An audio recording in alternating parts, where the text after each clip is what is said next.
We're on the top of Daf Ayin Beis Amud Beis, and we're up to the second line. Rabbi Shmuel bar Nachmani Amar, Debei Rabbi Shimon Tana. We have in the Beis Medrash Rabbi Shimon a Brisa, Big Day Kahuna are called Big Day Hasrad, Begadim Shegardim Osan Kivriyasan Miklehem. In other words, at the end of the process of the weaving, Gardin means Ariga in Hebrew, of the Big Day Kahuna, is Chotchin Osam Mitoch Kli Ariga, Shem Shlemim Unikuvim. When they already cut them out of this utensil, which they use for weaving, they are complete. They have the proper holes that he can put over his head in such a way that immediately they can be worn. They don't, like other begadim, that after you take them out of the Kli Ariga, after the weaving utensils, need to be cut and measured and sewn with a needle in order to make them fit for use. Umisardimehem klum. And they leave over a little bit of the beged, which is not necessarily woven together with the beged. And the reason why this shear, this additional piece is left out, is because they may use it later, and that's why it gets the name Big Day Hasrad. Srad is the same as shear, which means leftover. Maihi, what is this shear that wasn't woven together with the beged itself? Rabbi Reish Lakish Amar, Elu Maseh Machat. This is a part of the garment that was not woven together with the rest of the garment, but rather was made in and of itself. And later on, it would be attached to the beged by tfira, by sewing it with a machat, with a sewing needle. The Gemara now raises a contradiction to Reish Lakish from a brayso. Meisvei Big Day Kahuna ein osin osan Maseh Machat. We have no sewing in the preparation and manufacturing of Big Day Kahuna. Ela Maseh Oreg. It's exclusively Ariga weaving, no sewing. Shenemar, because it says in the Me'il, with regard to creating the Me'il, Shmos Chav Ches, Maseh Oreg. So the Big Day Kahuna are not sewn with a machat. And yet Reish Lakish says that there was a piece that was added to the beged with a machat by sewing it together and attaching it to the beged. Abai says, Lo nitzracha. Reish Lakish's statement was only referring to a very specific part that was added to the beged, and that's called El Le Beis Yad. And that's the sleeve, Shalahem. In other words, even though the beged itself, the garment, was made as a maisa riga with weaving, but they would add the sleeve for the arm by sewing it and attaching it to the garment.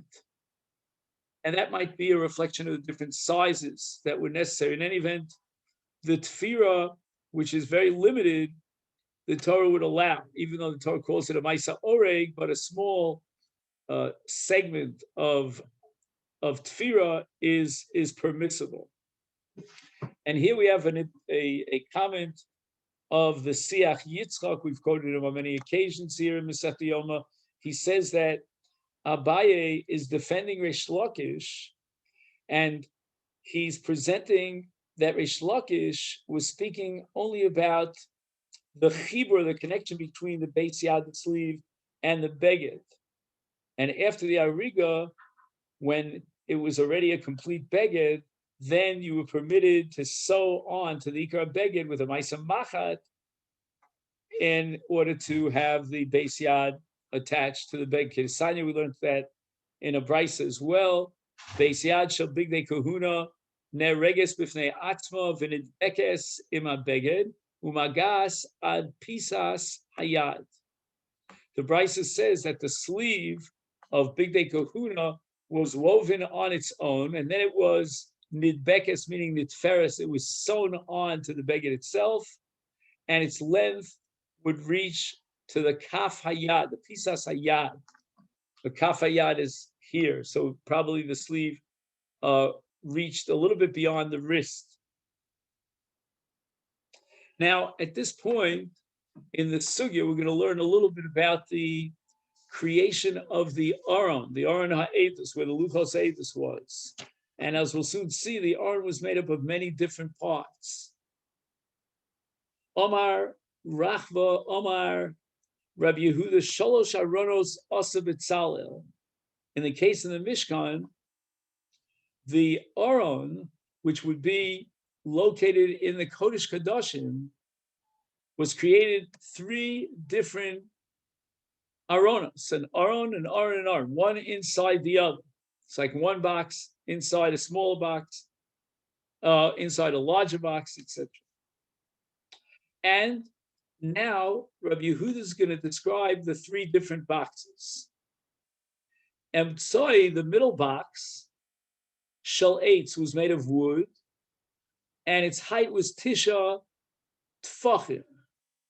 So it was 9 Tfachim high, and the ovi of Shulav was a tefach.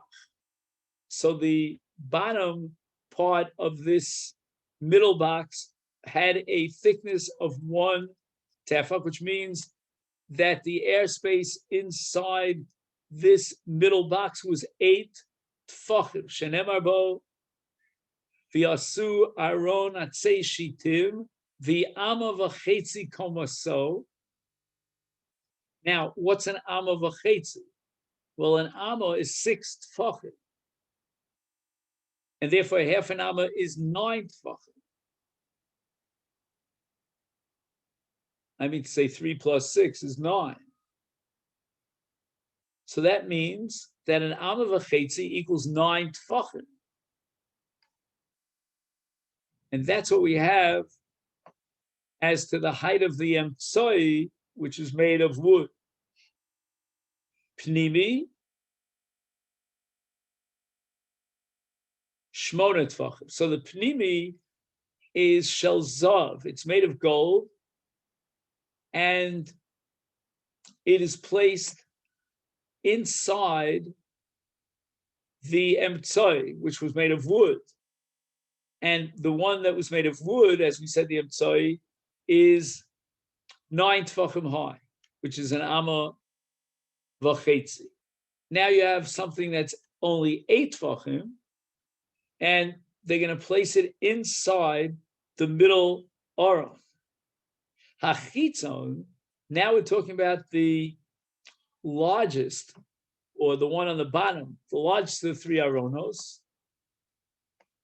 which is likewise made of gold, and its height is asara umashin.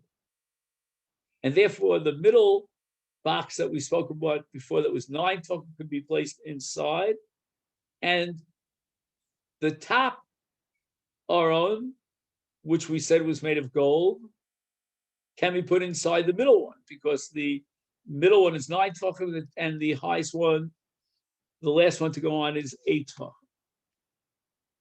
Now, all this is based on a pasuk in Shmos Chafei Parshas Truma. It says, "Mi bayis umichutz titzapenu." Now, I have a little bit of a diagram here. I'm going to try to show it to you. What you want to notice about the diagram, you might be distracted by what's floating on top, which is the kruvim, but look below the kruvim, one box inside the other. And see if we're able to. So now there are 2 diagrams. First, we're going to look at the one that's on my left, which should be on your right.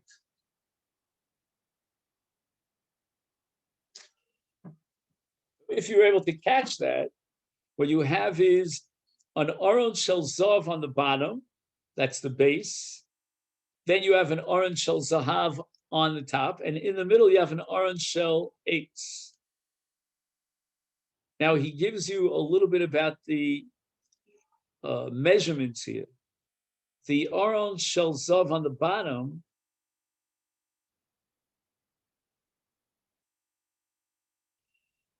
is Amosayim V'Chetzi Orko.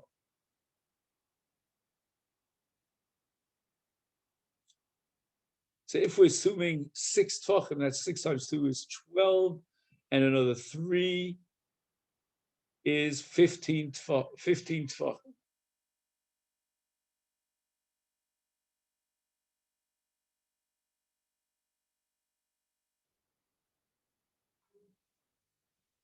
All right, there are a lot of more details here, but I don't think we need them all now. As we said, bibayis ubichutz titzapena, which means that the aron ha'etz, which is the middle aron, is sort of plated with gold. If you consider the top aron, which is made of gold, and the bottom aron made of gold, so it's like the middle aron is got gold on top of it and gold on underneath it, so that the height of the bottom aron, which is the most chitzoni, most outside aron, is 10 tefachim plus a mashu. 9 tefachim, which parallels the height of the middle aron, and another mashu for shulav.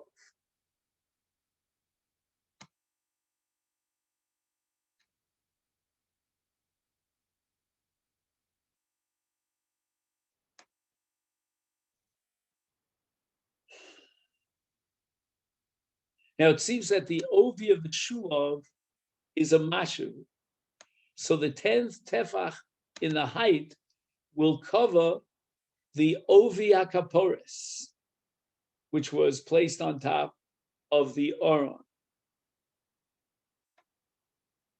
and that was a tefach.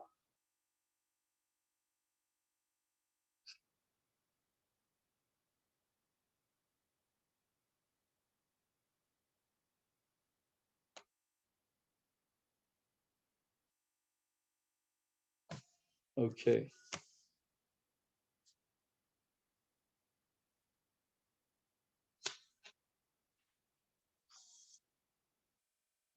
Now the Gemara has to find Kashva Sadya. We learned in the Brisa that the gova of the Aron Hachitzon, the bottom one, was Achadasar Tvachim Umashu. Not the way you said it, based on the previous Brisa, that it was 10 Tvachim and a Mashu. It's 11 Tvachim. Lo Kasha, Ha Kiman the Omar, Yesh Bi Ovyo Tefach, Ha Kiman the Omar, Ein Bi Ovyo Tefach, just the Mashu. So if you go to Mandiyoma Yesh Ba'ovyo Tefach, the thickness of the Shulei Aron on the outside Aron, that's the bottom one, is a Tefach. Just like there's Ovi Shulayim of the Aron 8s. And now it turns out that all the height, Mibachutz, was Achadasar Tfachim, 9 Tfachim of which are enough kedelas chassos ba es aron ha'etz, and tefach echad milamata l'shulav, and another tefach lamala to cover the ovi akaporis. The but Rabbi Yehuda's hold Kiman the Omar ein the ovyo tefach.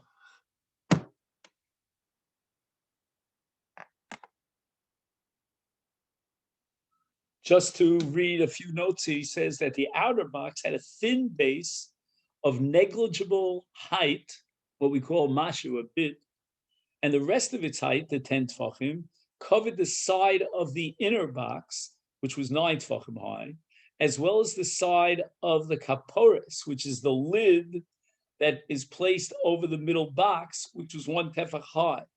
The outer box concealed the seam between the middle box and the kaporis. Now, the bottom of the outer box was 1 tefach thick, like the bottom of the middle box. Thus, the total height of the outer box, including its base, had to be 11 tefachim in order to cover the middle box, which was 9 tefachim, and the kaporis, which was 1 tefach. The thickness, as we said before, was negligible, and that's called a mashu. Umay mashu.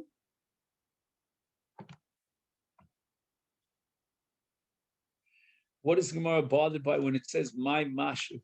Just see. According to the Brisa, there's apparently no need for this extra mashu because the 11 tefachim of its height correspond to the combined height of its base, 1 tefach, the inner box, which is 9 tefachim, and the kaporis, which is another tefach. And the Gemara answers, zer. It is a crown. The Torah says you should make a zer. This was a decorative rim on the top edge of the outer box. It rose slightly above the kapores, thus appearing as a crown around surrounding the kapores. When the Brisa says a bit, it's referring to this crown. However, the bit mentioned by Rabbi Yehuda corresponds to the thickness of the outer box's base. Rabbi Yehuda does not discuss the crown, although he certainly agrees that there was a crown.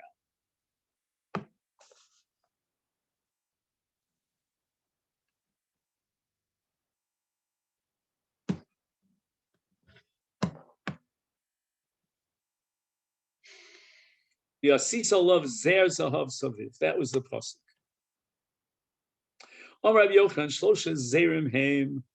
There were 3 ksarim that were made in the Klei HaMikdash, and one was the Zar Shel Mizbeach HaKtores, which is Keneged Keser Kahuna, as we'll see, and then there's one Shel Aron, which is again Keneged the Torah, and the Zer Shel Shulchan, which is Keneged the Parnosa.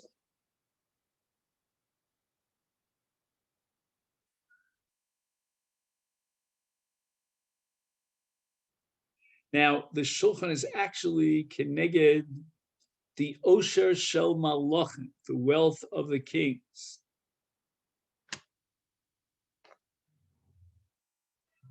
Okay, so we have 3 simonim that are reflected in these 3 ksarim, one for the Mizbeach, one for the Aron, and one for the Shulchan. Shel Mizbeach Zocha Aaron v'Nitolo. Aaron was Zocha in the Mizbeach, which means Keser Kahuna. Now, his descendants were Nitnalem Kahuna, as the Torah is going to say, we'll read it in this parsha, not this week, next week, Bris Melech Olam. That comes through the Zera of Aaron that was Zocha in Keser Kahuna. So just like Melach is Kayim Liolam Edom Asriach, so too Lotozus Kahuna Mibeis Aaron Liolam. The Zera, the Shulchan, was a Siman for Keser Malchus, and Zocha David Unitolo. And the Zera of David, the genealogy and the generations of David, would be Zocha and Malchus Ada Olam, as David HaMelech says in Tehillim, V'osa Chesed Limshicho LeDavid Ulezaro Ad Olam.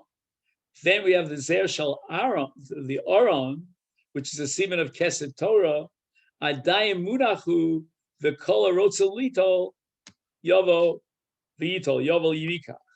So that the third of the 3 crowns, which represents Torah, is free, it's hefker, no one can claim it for his genealogy. Not that you can claim I come from the descendants of a Melech, and I get Malchus, I come from the descendants of Aaron HaKohen, and I get Kahuna. Rabbi Yochanan Rami, he posits the following contradiction. Ksiv, with regard to the creation of the Aron, it says Zer, without a Yud. And that's mashma Zorus, someone who's an alien. Krinan Zer. We read it as if there were a Yud.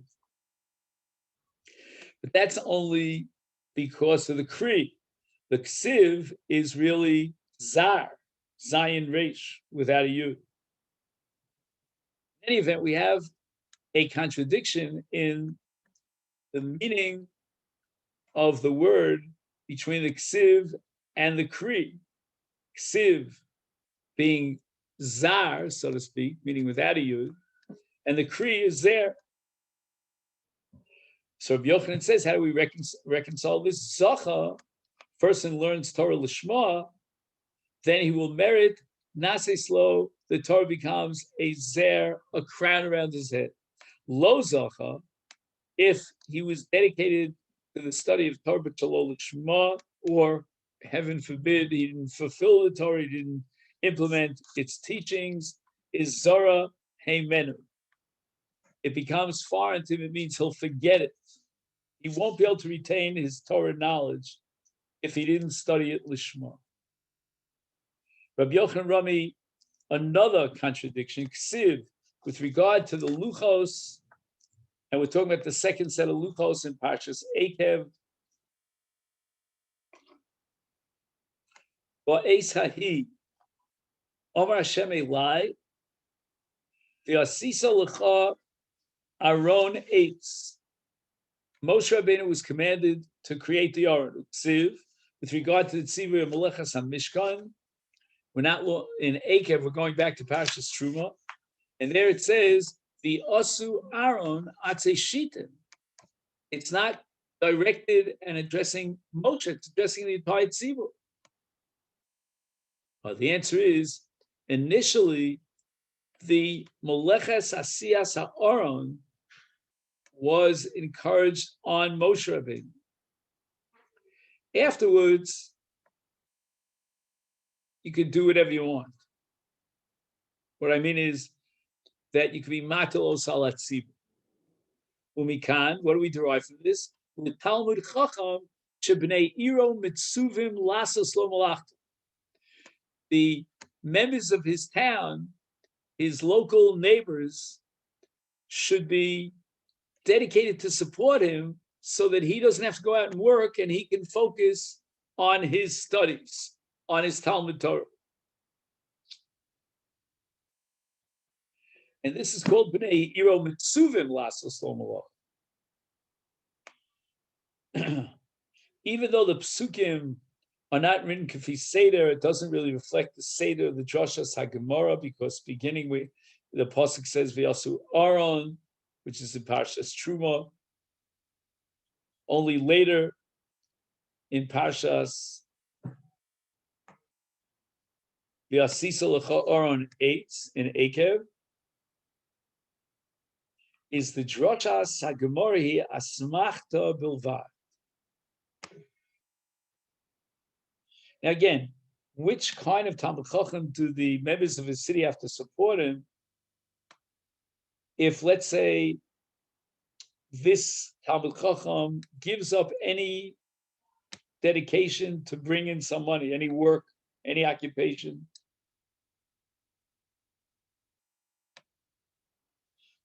then the members of the city have to see to it that he is sustained, he is supported.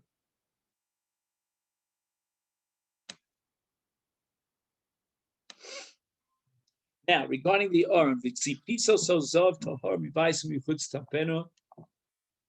Mibayis means on the inside. Omer Ava kol Talmud Chacham shein tocho kebaro eno Talmud Chacham. V'tzipiso so zov, since again the Aron is the symbol of Torah, mibayis umichutz, says Rava that a person who carries the name Talmud Chacham and he's being scrutinized by the spectators, we certainly would have assumed, if you divide up the avodah of the Kohen Gadol from avodas pnim to avodas chutz, we certainly would have assumed that the avodas pnim is critical, but no, we're saying that there's a certain mirror image, or shall we call it an interdependence between the pnim and the chutz. And so too, in the allusion in the Nimshal, we have to have someone who is the same on the outside as he is on the inside. And that's called Tocho Kibara. Because you have too many people who put on a show. They have a guise. They present themselves in a certain light. When the insides, the kishkis, their essence is far, far away from that vision.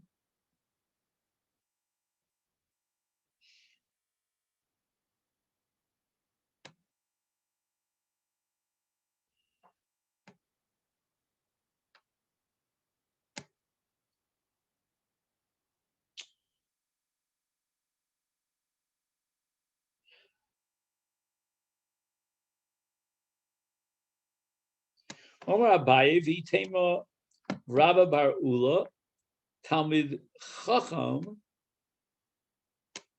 Nikra Nisav, meaning if he is a Talmid Chacham on the outside, that's Kapi Chutz, he shows himself to be a Talmid Chacham, but in privacy he violates Averis. Eno Talmid Chacham.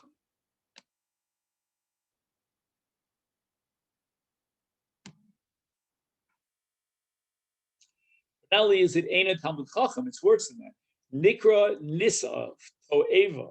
So it's something repulsive in the eyes of God. Shenemar Paskaniyov Tesvav Afki Nisav Vinelach Ish Shose Kemayim Avla. Someone who studies Torah, which is always compared by simile to water, and he does bad things. He deviates from morality.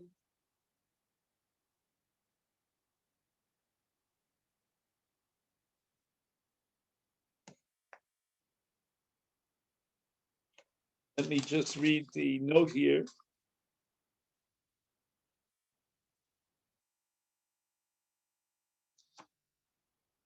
He says that any Torah scholar whose inside is not like his outside, i.e., he is insincere, is not a true Torah scholar.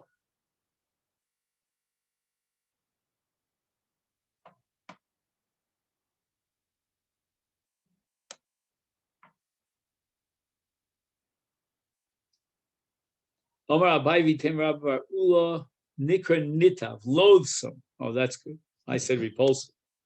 Benemar, surely it is so. Okay, there's a pasuk. For the loathsome and tainted one, man who drinks iniquity like water.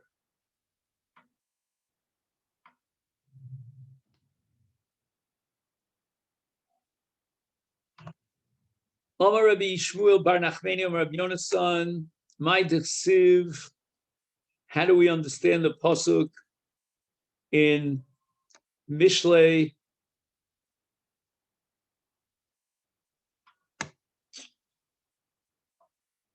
Lama zemachir biyad sil liknos chachma v'levain. Why is there money in the hand of a fool to purchase wisdom, though he lacks a good heart? Why is a person given the opportunity to study Torah when he does not intend to fulfill it?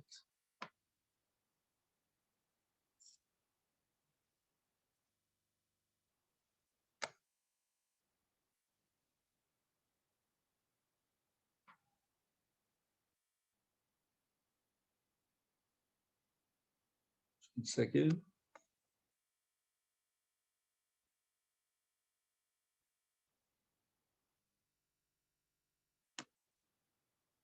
Why is there money in the hand of a fool to purchase wisdom, though he lacks a good heart?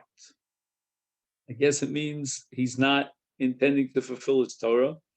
Is Oilahem, woe unto the people of Israel, but he calls it euphemistically, so Neim Shel Talmidei Chachamim She'oskim BaTorah V'ein Behem Yiras Shamayim. They occupy themselves with Torah study, but they don't have fear of heaven.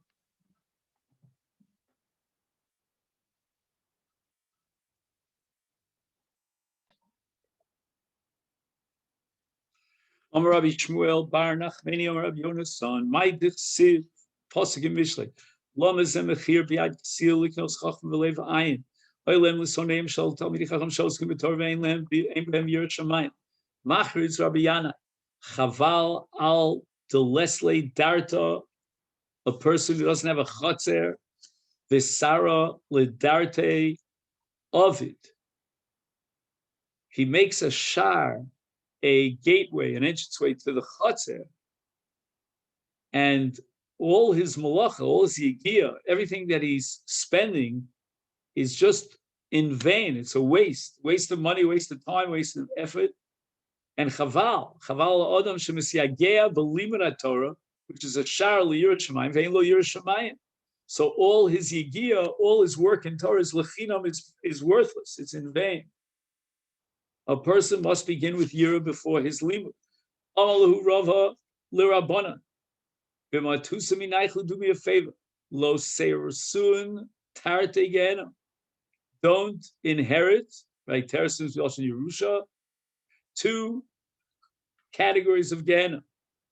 Meaning, if you work in this world in Torah and you won't implement the Torah and fulfill and observe the Torah, then you'll inherit 2 Gehennas. One is this world, because you're not going to benefit and enjoy this world because you're Torah Chalimud, and the next world because if you are not a Yirei Shamayim and you're not Makayim the mitzvahs that you learned and all the Torah that you studied, then you're going to end up in Gehenna. Why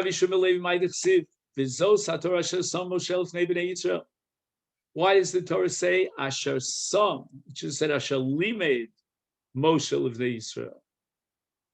And the simple pshat in the word Sima is not appropriate with regard to Torah. What do you mean you place Torah? And the answer is that why is it called Sam Moshe? The word Sam, the sin, is interchangeable with the Samach, Sam. Lahoros is coming to teach us that im Zacha, if a person merited the Lomad Torah Lishma, Naseis lo Samachayim, lo Zacha lom d'shalo Lishma, Naseis lo Sam Misa, Ahainu Diyamar Rava, the Uman La, someone whose Torah is his full-time occupation, is Umnus, is Samadachayim. It will be a therapeutic sound. But the low Uman La, if he's not studying Lishma, then Samademosa, Mosa Miloshan Teh. Rab Yonasan Rami Ksiv, Ikudi Hashem Yisham Samche Lev, the Torah is Mesamach as Lev Adam. Uksiv, on the other hand, it says in Tehillim, Imras Hashem Tzrufa. What does that mean?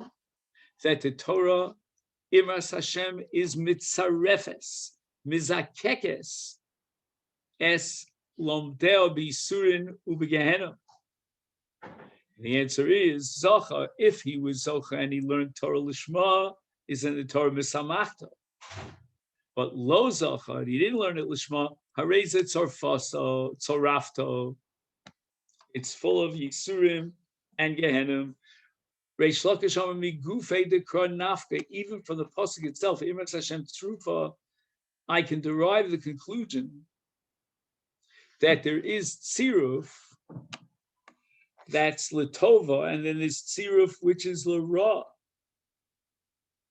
And therefore, the mashmos of this pasuk is that if that same person who's Lomi Torah is Zocha, then Tzorafto L'chaim, but Lo Zocha Tzorafto L'misa. Pasuk says in Mishlei, Yiras Hashem Tahora, Omedes La'ad, Amar Rab Chanina. This pasuk is addressing a lomed Torah b'tahara. And Torah in this pasuk means Yiras Hashem, which should be studied b'tahara, and then it's miskayemes la'olmei ad.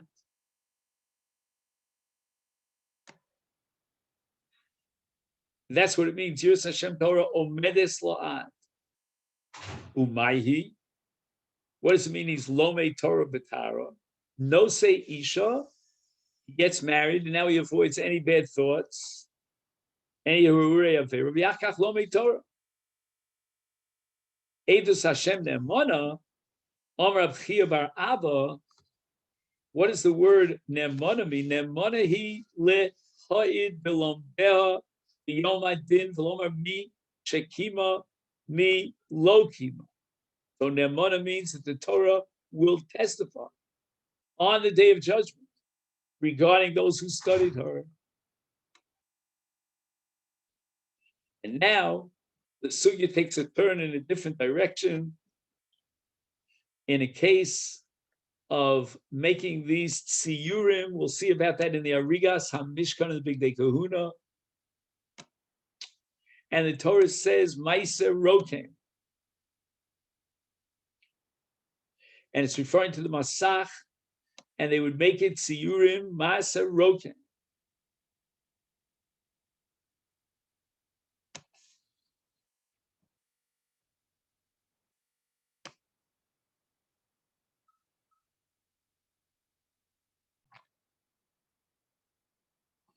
We're talking about the embroidery in the Mishkan, and there was tziyurim, shapes and designs. And what were the ofen? How did they make these tziyurim and the Big Day Kahuna?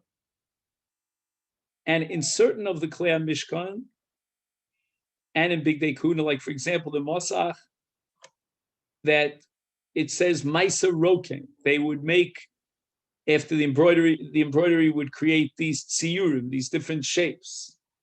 In other cases, like for example, if you take the Parochas as an example, it says Maisa Choshev, not Maisa Rokem, but Maisa Choshev. Amar Rabbi Elazar. In all these cases, the Torah intended to one thing. When it says Maisa Rokem, it's as if it said Maisa Choshev and vice versa. And what is the intention? Sherokmin b'makom shechoshvin. The way that he does the tziyurim on the kelim, the asiyas hatziurim ala kelim, haya biofen kazeh mitchila yimitzayer aleim tzura b'tzeva. That's called choshvin. So first they made the outline in a dye, in a color, and then leach mikam rokem al makom zeh es hatzura b'machat.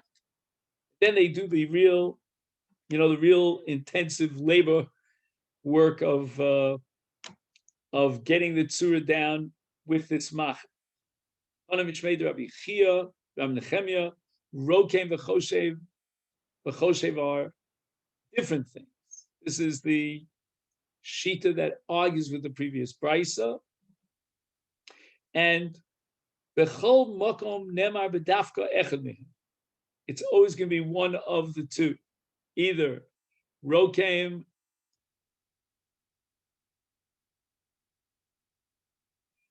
or Choshvi.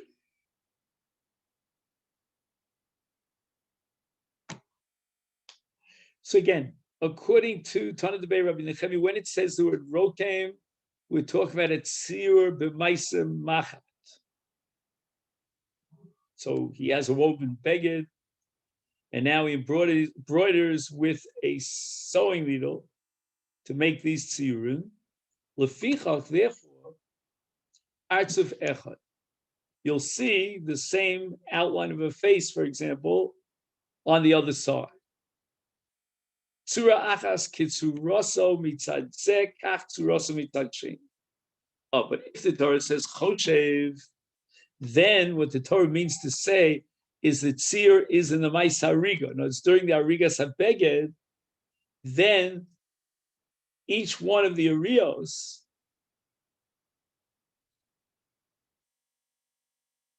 lefichach shnei partzufos.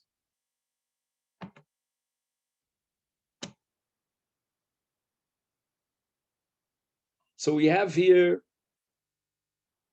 Rokem, which means Maisa Machat. And then what you'll get from that is a parts of echad, meaning one surah that you'll see on both sides. But then there's choshev. Choshev means that the tzir was made in the Maaseh Hariga itself at the moment of the weaving of the garment. And oz yesh lechol yiriyah shtei kiros. I'm not sure what he means by that. Every curtain has two kiros. Maybe kiros means two shapes. I'm not sure. Leficha shnei partzufios. And it'll look like two different faces. Shtei tzuros. That's called choshev. And the tzuros ain't a domos luz. There may be a tzuros hari on one side, then they'll embroider a nesher on the other side.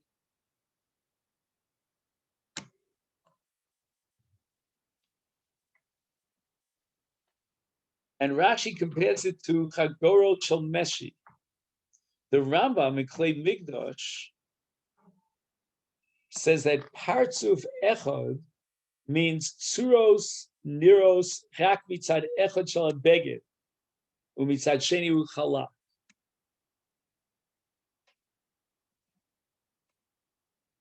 So not the way Rashi understood parts of Echad, one tzur that you see on both sides, but rather you only see it on one side, according to the Rambam. And on the other side, it's smooth, it's soft, it's word is chalak, it's straight, meaning there's no tzuros. Now we learned in the Mishnah that Elu, the Kohen Gadol, is wearing 8 big day kahuna gedola, nisholim biurim v'tum. Now the Gemara wants to know which begadim does the Kohen Mashiach Milchama wear when he does his avodah. He also Rav Dimi came fair to Bavel Omar. He declared these 8 begadim that the Kohen Gadol serves in the Beis Hamikdash, Mashiach Milchama Shamash, the same number, identical big day kahuna, worn by the Kohen Gadol, were worn by the Kohen Mashiach Milchama.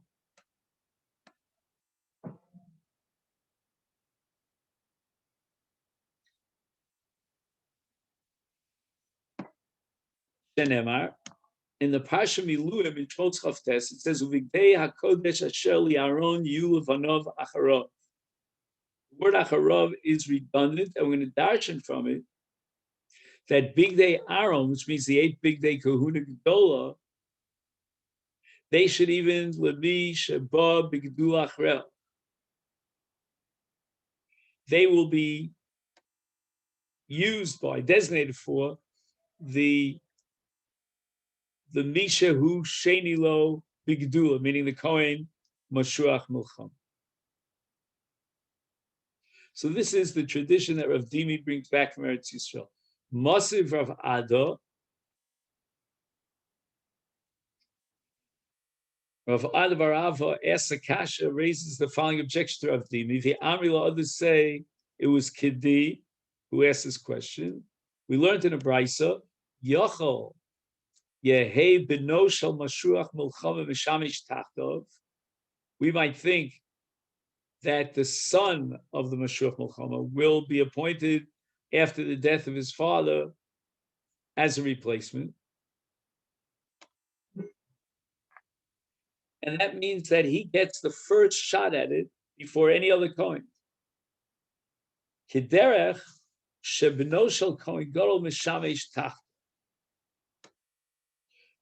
There's a mirror image, a parallel between Kohen Gadol and Kohen Mashiach Milcham.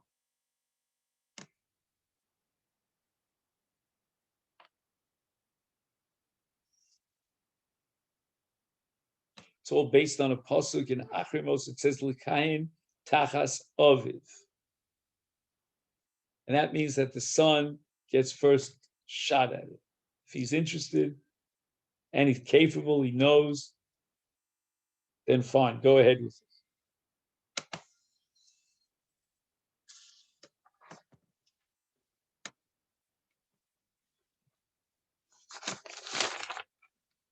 Now again, the work of embroiderer is called needlework, which has only one face. But choshev, which is the work of a designer, is masa oreg. That refers to a weaver's work. And therefore, it had two faces.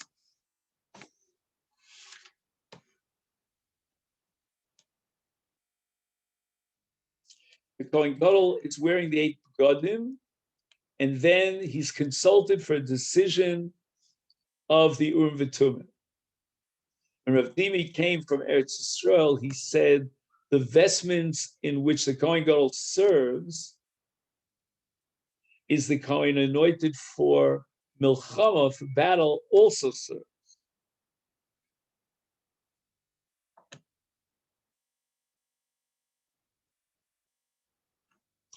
When the Kohen who's anointed for battle serves in the Mikdash and he wears the 8 garments of a Kohen Gadol, shenemar uvigdei hakodesh asher li Aaron yiu lebonov achra. The holy begadim that Aaron shall be for his sons after him. Masiv Rav Adavar Av Liamri Lekidi Yochel Yeh Beno Shel Mashuach Milchama Mishamish Tachtov Kiderech Shebeno Shekoin Gadol Mishamish Tachtov. Does the Srara, the special leadership role of the Mashuach Milchama, get passed down through the generations within Yerusha?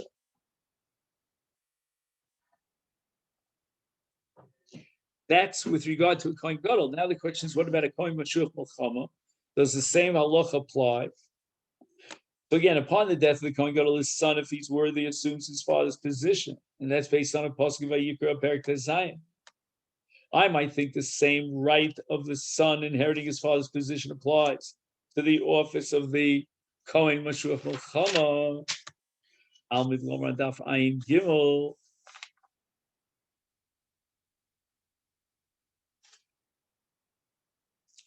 Elok Shivas Yomim Yilbasham HaKohen Tachto Mibono. For a 7-day period he shall don them. He who serves in his stead from amongst his sons, Asher Yavo El Ol Moed, and who will enter the tent of the Ol Moed to serve in the Kodesh. Misha Roy Lovo El Ol Moed, only one who is fit to enter the Ol Moed to serve in the Kodesh Kodashim, he passes on the office of Kohen Gadol to his sons.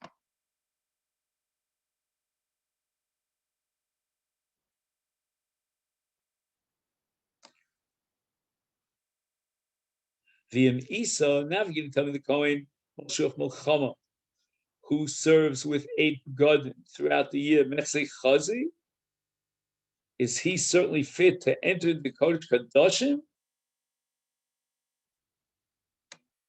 So again, we're really in the middle of a sugya, but we'll have to stop here. It's late, and B'li Neder, we're going to pick this up tomorrow here on Daf Ayin Gimel. Wishing you a great day. Thank you.